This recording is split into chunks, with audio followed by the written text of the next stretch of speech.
ओम अज्ञानतिमिरन्धस्य ज्ञानाञ्जनशलाकया चक्षुरुन्मीलितं येन तस्मै श्रीगुरुवे नमः। नमो ओं विष्णुपादाय कृष्णप्रेष्ठाय भूतले श्रीमते भक्तिवेदान्तस्वामिन् इति नामिने। नमस्ते सरस्वती देवे गौरवाणी प्रचारिणे निर्विशेषशून्यवादी पाश्चात्यदेशतारिणे। जय श्री कृष्ण चैतन्य प्रभु नित्यानंद श्री अद्वैत गदाधर श्रीवासदि गौरभक्तवृंदा।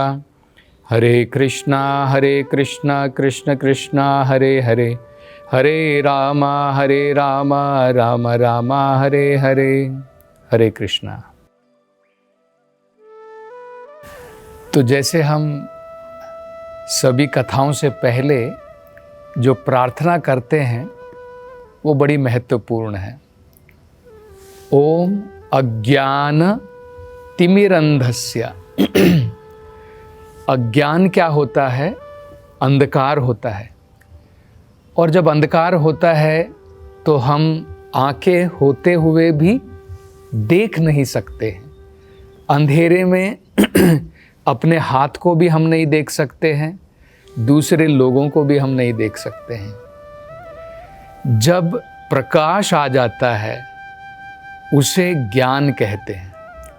अंधकार को अज्ञान, ज्ञान को प्रकाश।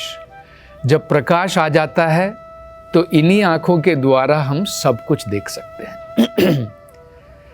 तो सबसे पहले भगवान कपिल ने सारांश दिया। सभी ज्ञानों का सारांश भगवान की भक्ति है। सभी ज्ञान जो भी हम समझने वाले हैं उसका अंत किस में होता है? भगवान की भक्ति में होता है। जैसे हमने वो उदाहरण दिया था कि अगर आप एक पेड़ का ज्ञान प्राप्त करेंगे, पेड़ को आप पढ़ोगे, पेड़ में पत्ते होते हैं, तना होता है, जड़ होती है, अनेकों उसके अंग होते हैं। उसका सारांश क्या निकलेगा? आपको पता चलेगा कि जड़ सबसे महत्वपूर्ण है और आप क्या करेंगे? जड़ में पानी डालेंगे। तो अब जो ये ज्ञान भगवान कपिल देने वाले हैं वो बड़ा महत्वपूर्ण ज्ञान है, क्योंकि इस ज्ञान के द्वारा हमारे अज्ञान का अंधकार दूर हो जाएगा और हमें दिखने लगेगा। हमें ये पता चलेगा ये शरीर क्या है, ये पंचभूत किसे कहते हैं, 5 प्रकार की कर्मेंद्रियां हैं, 5 प्रकार की ज्ञान की इंद्रियां हैं, 5 प्रकार के इंद्रियों के वस्तु होते हैं। कुल मिलाकर के 24 भौतिक पदार्थ होते हैं। तो जब हम इन सब का विश्लेषण करेंगे, एनालिसिस करेंगे, तब हमें समझ में आएगा इनमें से मैं कुछ भी नहीं हूँ। मैं पंचभूत भी नहीं हूँ, मैं 5 इंद्रियां भी नहीं हूँ, मैं ज्ञानेंद्रिया भी नहीं हूँ, मैं मन भी नहीं, मैं बुद्धि भी नहीं, मैं अहंकार भी नहीं। तब मैं क्या हूँ? हमें पता चलेगा कि मैं इन सब से अलग आत्मा हूँ। और इन सब से अलग आत्मा से ऊपर परमात्मा भी है, भगवान भी है। तो ये सांख्या के द्वारा विश्लेषण करने से अब भगवान कपिल जो हैं ये ज्ञान हमें प्रदान करने वाले हैं। तो हम पिछले सत्र में हम जो है चर्चा कर रहे थे कि ज्ञान के 5 स्तर होते हैं या 5 विभाग होते हैं। 5 हम कह सकते हैं जैसे स्टेजेस इंग्लिश में कहते हैं। और इसमें से जो पहला है वो तो बिल्कुल बेकार है, वो हमारे काम का नहीं है, वो भौतिक ज्ञान के लिए है और उसमें आध्यात्मिक ज्ञान हमें प्राप्त नहीं होता है। उसका नाम क्या है? प्राकृत ज्ञान या प्रत्यक्ष ज्ञान जिसे बोलते हैं। नाम से पता चलता है, प्राकृत का मतलब है मटेरियल नॉलेज। वो कैसे प्राप्त होता है? अपनी इंद्रियों के द्वारा। आँखों के द्वारा हम देखते हैं, कानों के द्वारा हम सुनते हैं, तो ज्ञानेंद्रिय के द्वारा जो हम ज्ञान प्राप्त करते हैं उसे प्राकृत ज्ञान कहते हैं। इस ज्ञान के द्वारा भगवान को, आत्मा को नहीं समझा जा सकता है। तो प्राकृत ज्ञान तो चला गया, काम का नहीं है। आगे के जो 4 अलग अलग स्तर हैं वो महत्वपूर्ण है। आध्यात्मिकता में ज्ञान कहाँ से प्रारंभ होता है? दूसरे स्तर से प्रारंभ होता है, जिसे परोक्ष ज्ञान कहते हैं। देखिए, परोक्ष ज्ञान कब प्रारंभ होता है? जब हमें ये पता चल जाए कि भाई इन इंद्रियों के द्वारा मैं आध्यात्मिक ज्ञान प्राप्त नहीं कर सकता हूँ। देखो, इन आँखों के द्वारा आत्मा को नहीं देख सकते हैं, इन आँखों के द्वारा हम परमात्मा को नहीं देख सकते हैं। तो प्रत्यक्ष या प्राकृत ज्ञान के द्वारा भगवान को या आध्यात्मिक विषय को नहीं समझा जाता है, परोक्ष ज्ञान के द्वारा समझा जाता है। परोक्ष का मतलब क्या होता है? जब हम प्रामाणिक जगह से, प्रामाणिक सूत्रों से भगवान के विषय में, आध्यात्मिक विषय में जब सुनते हैं, उसे परोक्ष ज्ञान कहते हैं। तो बड़ा सरल है, आपको वेद पढ़ने की भी जरूरत नहीं है। आपको 4 वेद पढ़ना, फिर इतने सारे उपनिषद पढ़ना, वेदांत पढ़ना, उनकी कोई जरूरत नहीं है। जो व्यक्ति जिसने साक्षात्कार किया है उनके द्वारा अगर हम सुनते हैं, अथॉरिटी के द्वारा श्रवण करने से आध्यात्मिक ज्ञान प्रारंभ होता है। जैसे यहाँ पर हम देख रहे हैं ना, उदाहरण क्या देख रहे हैं? भगवान कपिल सुना रहे हैं और माता देवहूति सुन रही है। तो भगवान तो सर्वज्ञानी है, उनको तो पूरा ज्ञान है, और इसलिए भगवान जब सुना रहे हैं तो माता देवहूति सुनने के द्वारा परोक्ष ज्ञान की प्राप्ति कर रही है। तो इसे क्या बोलते हैं? परोक्ष ज्ञान। परोक्ष ज्ञान क्या होता है? जो ज्ञान, आध्यात्मिक ज्ञान प्रामाणिक जगहों से सुनने के द्वारा प्राप्त किया जाता है। श्रद्धा के साथ में जब हम भगवान की भगवत गीता सुनते हैं, भागवत कथा सुनते हैं, तो हम क्या प्राप्त कर रहे हैं? परोक्ष ज्ञान की प्राप्ति कर रहे हैं। ये हो गया दूसरा स्तर। तीसरा आता है अपरोक्ष ज्ञान। परोक्ष ज्ञान से भी थोड़ा ऊपर है। उसका मतलब क्या होता है? जो हमने सुना, अब हमारी आध्यात्मिक जीवन शुरू हो गया, हमने भागवत कथा सुनी, भगवत गीता सुनी। अब भगवत गीता, भागवत कथा ये कान से सुनी और ये कान से निकाल दी, उसका कुछ फ़ायदा नहीं। हम जब सही प्रकार से श्रद्धा और प्रेम के द्वारा, निष्ठा के द्वारा सुनेंगे, तो ये कान से हमारा वो ज्ञान जाएगा और हृदय के अंदर में जाएगा। तो उससे क्या होगा? हम उस ज्ञान को अपने जीवन में अलग अलग अवस्थाओं में उसको लागू कर सकेंगे, उसके ऊपर अमल कर पाएंगे। जैसे थ्योरिटिकल नॉलेज और प्रैक्टिकल नॉलेज अलग होती है ना। आपने सुना है, मान लीजिए हमें सच बोलना चाहिए, तो जब जीवन के अंदर में ऐसी परिस्थिति आएंगी जहाँ पर हमें झूठ बोलना पड़े, हम वहाँ पर सत्य बोलेंगे, तो मतलब उस ज्ञान के ऊपर हमने अमल किया है, वो प्रैक्टिकल हो गया ना। तो इसी प्रकार से, नहीं तो सब लोग बोलते हैं honesty is the best policy, ये तो हम लोग क्लास में सुनते हैं, लेकिन जब आता है तो हम लोग जो है बेईमानी करते हैं। तो अपरोक्ष का मतलब क्या है? जब उसी ज्ञान को जो आपने सुना है आप अपने जीवन में उतार लेंगे, तो उसे कहते हैं अपरोक्ष ज्ञान। उसके द्वारा क्या होगा? अपरोक्ष ज्ञान के द्वारा जब हम इस ज्ञान को अपने जीवन में उतार लेंगे, उससे क्या फ़ायदा होगा? हमें भौतिक कलमशों से मुक्ति की प्राप्ति हो जाएगी, और जब मुक्ति की प्राप्ति होगी तब जाकर के भक्ति प्रारंभ होगी। तो यहाँ तक तो केवल अभी तक अपरोक्ष ज्ञान के द्वारा हमें अभी जो है हम मुक्त हो जाते हैं, और बाद में भगवान की भक्ति प्रारंभ होती है। उस ज्ञान को क्या कहते हैं? वो चौथा स्टेज है, चौथा स्तर है, उसको कहते हैं अधोक्षजा ज्ञान। आपने नाम सुना होगा, ये भगवान का नाम है, अधोक्षजा। अधोकृत ज्ञानम इति अधोक्षजा। जिस भगवान को भौतिक ज्ञान के द्वारा नहीं समझा जाता है उसे अधोक्षजा कहते हैं। तो ये भगवान का एक नाम है, अधोक्षजा।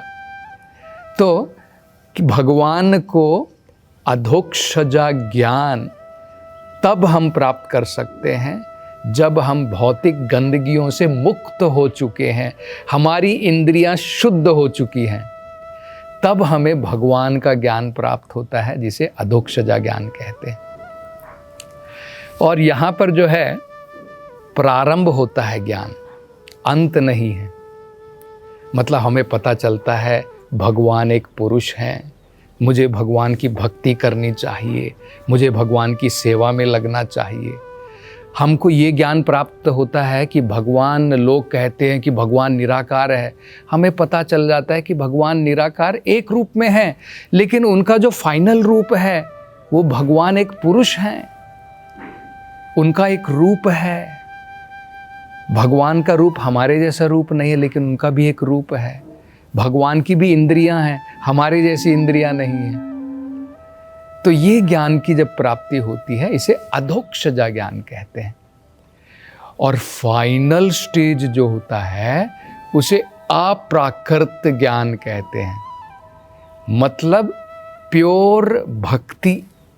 जब हम, जो इससे पहले जो अधोक्षजा ज्ञान था वो तो भक्ति की शुरुआत मात्र थी, उसे साधना भक्ति या विधि भक्ति मार्ग भी कहते हैं। और जब हमें प्रेम भक्ति की प्राप्ति हो जाती है, मतलब अंतर क्या है देखिए, आप समझेंगे कि दोनों में क्या अंतर है। एक कच्चा आम, एक पका हुआ आम। भक्ति की ये दो स्टेज हो गई। एक कच्चा आम भी आम है, लेकिन उसमें अभी तक उतना रस नहीं है।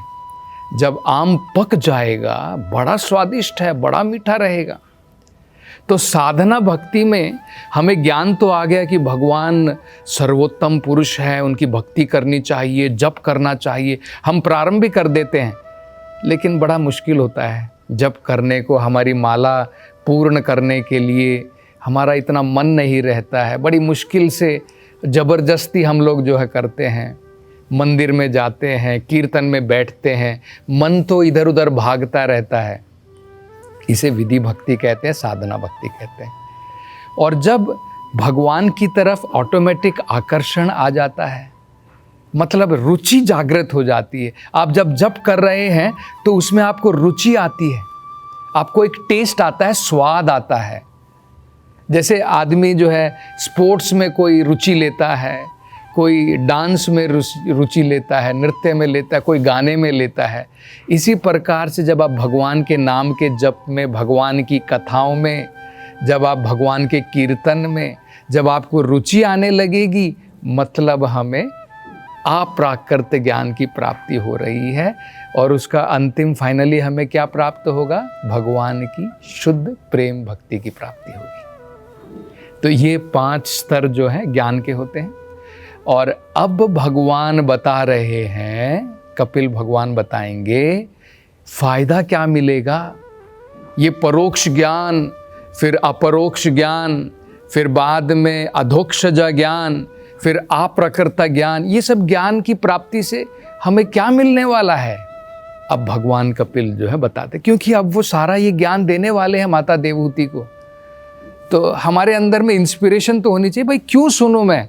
अब भगवान बताने वाले हैं जीव इस भौतिक संसार में कैसे आएगा, कैसे फंसने वाला है, क्या कारण है जिसके कारण जीव बंधित हो जाता है, फिर किस प्रकार से उसको मुक्ति की प्राप्ति होती है, उसे क्या करना चाहिए, क्या कदम उठाने चाहिए, किस प्रकार से इस संसार के अंदर में कार्य करना चाहिए जिससे उसे मुक्ति की प्राप्ति हो जाए।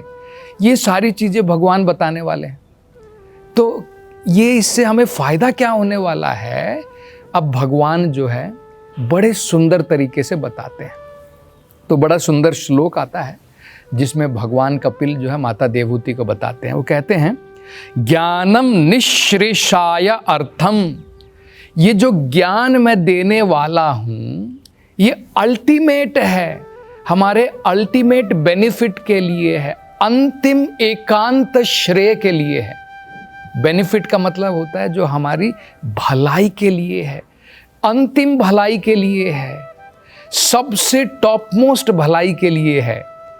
अब कुछ चीज़ें जो हैं हमारी टॉप मोस्ट भलाई के लिए नहीं है, मतलब वो टेम्परेरी हैं, कुछ हमारी जो है ज़रूरतें पूरी होती हैं, लेकिन ये ज्ञान के द्वारा हमारी अंतिम भलाई, परम भलाई होने वाली है। ये ज्ञान का मतलब है। दूसरा क्या है? यद विदित्वा विमुच्यते पुरुषः प्रकृते गुणैः। इस ज्ञान की प्राप्ति करने के द्वारा मुक्ति मिल जाएगी 3 गुणों के प्रभावों से, प्रकृति के। यद विदित्वा, इसको समझने से, यद विदित्वा विमुच्यते मतलब मुक्ति मिल जाएगी, मुच्यते विमुच्यते मतलब मुक्ति मिल जाएगी। किससे? प्रकृते गुणैः, प्रकृति के 3 गुणों के प्रभाव से जो हम बंधे हुए हैं, इससे मुक्ति मिल जाएगी। 2 हो गए। तीसरा बोलते हैं हृदय ग्रंथि भेदनम। हमारी संसार में हृदय ग्रंथि बंधी हुई है, हम इस भौतिक संसार में बंध गए हैं जेल की भांति। जैसे हाथों में हथकड़ी लगा देते हैं, बांध देते हैं, तो अगर वो कट जाएंगी तो हम खुले हो जाएंगे, मुक्त हो जाएंगे। तो हृदय की जो ग्रंथि बंधी है इस ज्ञान के द्वारा कट जाएगी। और चौथा है पुरुषाय आत्मदर्शनम। हमें आत्मा, परमात्मा, उनके दर्शन हो जाएंगे। तो कपिल भगवान बता रहे हैं ये 4 बड़ी महत्वपूर्ण चीज़ें होती हैं। क्या क्या बताया उन्होंने? ज्ञानम निःश्रेषाय अर्थाय, हमें हमारी अंतिम भलाई के लिए ये ज्ञान बड़ा महत्वपूर्ण है। इससे हमारी अंतिम जो टॉप मोस्ट परम भलाई है उसे हम प्राप्त करेंगे। दूसरा विमुच्यते प्रकृते गुणैः, प्रकृति के गुणों के प्रभाव से मुक्ति, हृदय जो ग्रंथि जो बंधी हुई है कट जाएगी। और आत्मदर्शनम, भगवान के साक्षात दर्शन की हमें प्राप्ति होगी। और अब आगे जो है भगवान जो है इस ज्ञान को प्रारंभ करने वाले हैं कि ये ज्ञान क्या है, तो उसके क्या क्या पहलू होते हैं, अब उसकी चर्चा हम अगली कथा में करेंगे। हरे कृष्णा।